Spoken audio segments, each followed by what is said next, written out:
Assalamualaikum warahmatullahi wabarakatuh. Hadirin yang dirahmati Allah, melanjutkan pembicaraan kita pada minggu terdahulu tentang ciri orang-orang yang beriman. Ciri yang pertama minggu lalu sudah kita jelaskan, orang beriman itu apabila disebut nama Allah bergetar hatinya.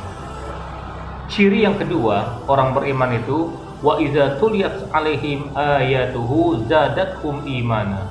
Ini yang digambarkan dalam surat Al-Anfal ayat kedua dan ketiga. Orang beriman itu apabila dibacakan ayat-ayat Allah bertambah imannya.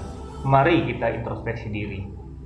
Sudah bertambahkah iman kita apabila dibacakan ayat-ayat Allah? Ayat Allah ada dua. Yang pertama ayat yang tersurat, yakni Al-Quranul Karim. Yang kedua ayat yang tersirat, yakni alam semesta ini. Wa fil ardi ayatul lil muqinin wa fi anfusikum afala tubsirun. Yang pertama ayat yang tersurat, Al-Quranul Karim. Al-Quran yang berisikan 30 juz, 114 surat, 6.666 ayat, 77.934 kalimat, dan 11.207.000 huruf. Kalau nggak percaya silakan dihitung sendiri. Seluruhnya mengandung huda linnas wa bayyinatin minal huda wal furqan.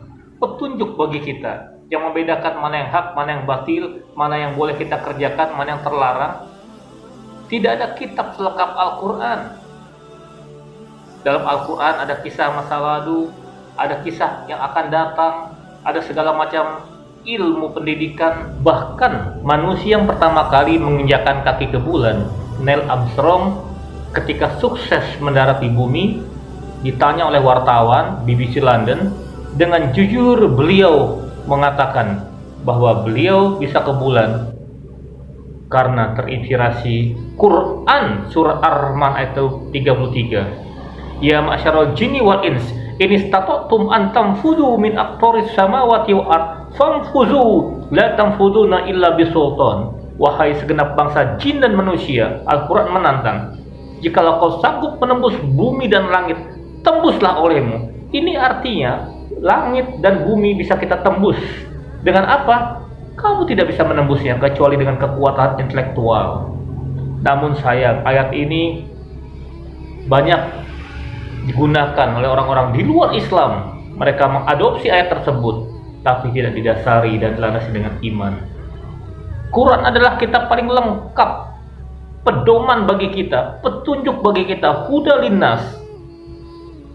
Kalau kita sayang pada buah hati kita, kita berikan mainan seumpama mainan bongkar pasang Lego. Di situ ada buku petunjuknya. Kalau kita ikuti buku petunjuknya, mainan tersebut akan tertata dengan rapi. Kita beri lemari bongkar pasang, di situ ada buku petunjuknya.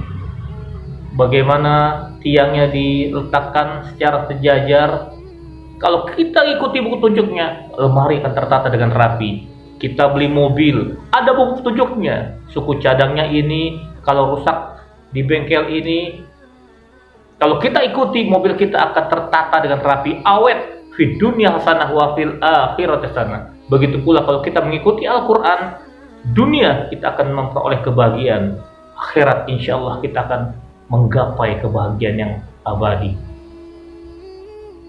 Tidak ada kitab selengkap Al-Quran. Dan Al-Quran kitab yang paling banyak dibaca oleh manusia. Sebab apa? Quran juga dibaca ketika sholat. Ketika kita sholat di tanah air, kita selesai sholat, saudara kita di belahan dunia lain baru mulai sholat. Begitu seterusnya. Jadi mari kita membumikan Al-Quran. Kita sinari rumah kita dengan bacaan Al-Quran. Jangan Al-Quran cuma jadi pajangan. Al-Quran sampai berdebu. Kalau handphone ada pesan masuk, buru-buru kita baca. Tapi banyak pesan-pesan Allah dalam Al-Quran kita abaikan. Na'udzubillah, summa na'udzubillah. Wallahul muwaffiq ila aqwamit thoriq. Wassalamualaikum warahmatullahi wabarakatuh.